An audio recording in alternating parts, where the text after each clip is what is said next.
eure Klamotten und meine Socken könnten Freunde sein. Perfekt. Von daher würde ich sagen, jetzt geht's ab auf die Runde.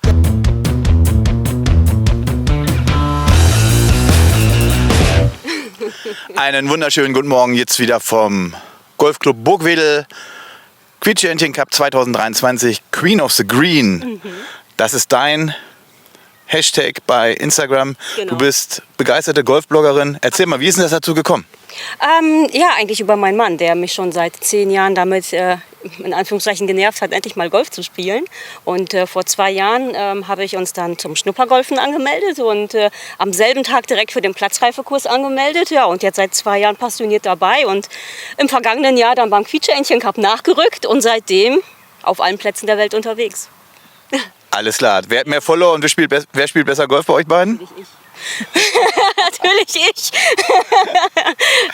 Ich habe gesehen, ihr habt auch ein cooles Outfit im Partnerlook. Genau. Ist das serienmäßig oder habt ihr das irgendwie nochmal sozusagen als Team nochmal verfeinert?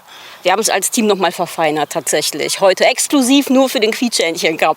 Sehr geil. Ja. Also, eure Klamotten und meine Socken könnten Freunde sein. Perfekt. Von daher würde ich sagen, jetzt geht's ab auf die Runde. Genau. Ich wünsche euch ganz, ganz viel Spaß. Dankeschön. Und folgt The Queen of the Green, könnt ihr alle was von lernen. Auf jeden Folgt dem Fall. Birdie Magazin, könnt ihr auch was von lernen. Folgt nicht mir beim Golfspielen, da könnt ihr nichts von lernen. Bis später. Ciao. Ciao. Danke. Alle lieben Birdie.